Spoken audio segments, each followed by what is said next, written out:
more nerve-wracking than Dancing with the Stars in front of millions of people. J.R. Martinez, former Fort Campbell soldier and the most recent winner of the reality television competition, Dancing with the Stars, paid a visit to his old stomping grounds on the post and offered some hard-earned advice to the soldiers. Hey, before I introduce J.R. April 5th, 2003, we were driving. I was driving a Humvee with the other soldiers in the vehicle with me, and our job was to secure an airfield north of Carvalho. And we got to the city. We were told that we had to reroute, and on rerouting, I was the driver when my front left tire went over a landmine. I was trapped inside the truck. The other three guys were thrown out of the vehicle, walked away with different types of injuries, and I was the most severe.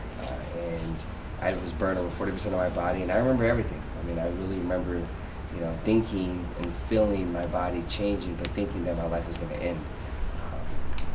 Screaming and yelling at the top of my lungs for someone to please pull me out of the vehicle. And my platoon sergeant, was very brave and reached in and pulled me out of the vehicle. And from there, I was medevaced, ended up in Germany, and then from Germany, I was brought down to Brooke Army Medical Center in San Antonio, Texas, where I spent 2.5 years. And as I say to a lot of people, that's when the real war begins. For us. I mean, because it's like, almost in a way, it's like the war we're starting to fight on our own and with those around us. Our loved ones and our friends, and at times, depending on if your unit's around, if they're not deployed, they're going to support you too. But it's a tough road. It really is.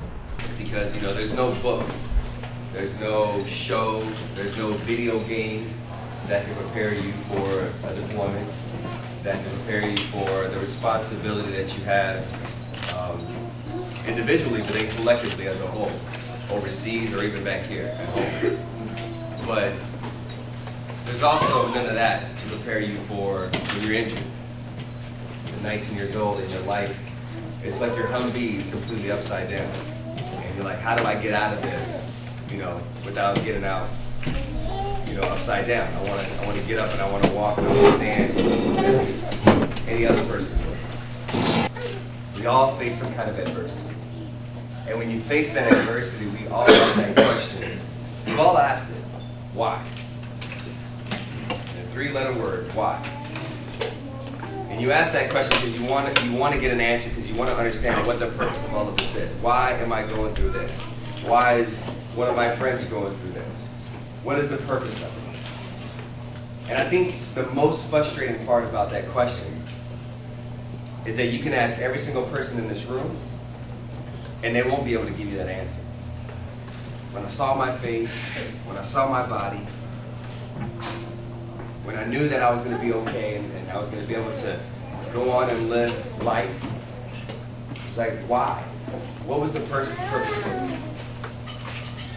In a way, a part of me I started actually kind of blaming my sergeant who pulled me out of the Humvee.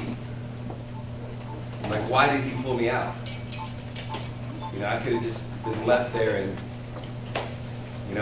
I looked at it as my mother would just have a flag and at least she could say she was proud, and there's a lot of obstacles and a lot of things that we all go through and face every single day. And it can be in this military, in this army, in that uniform, on this base, overseas, or it can be something in the civilian world. We're all going to face some kind of adversity.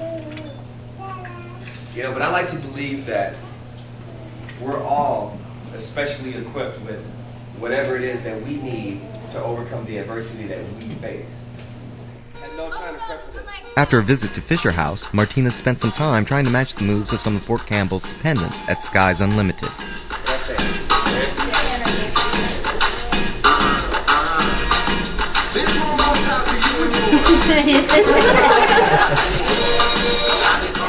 Reporting from Fort Campbell, this is Stephen Willis for ClarksvilleNow.com.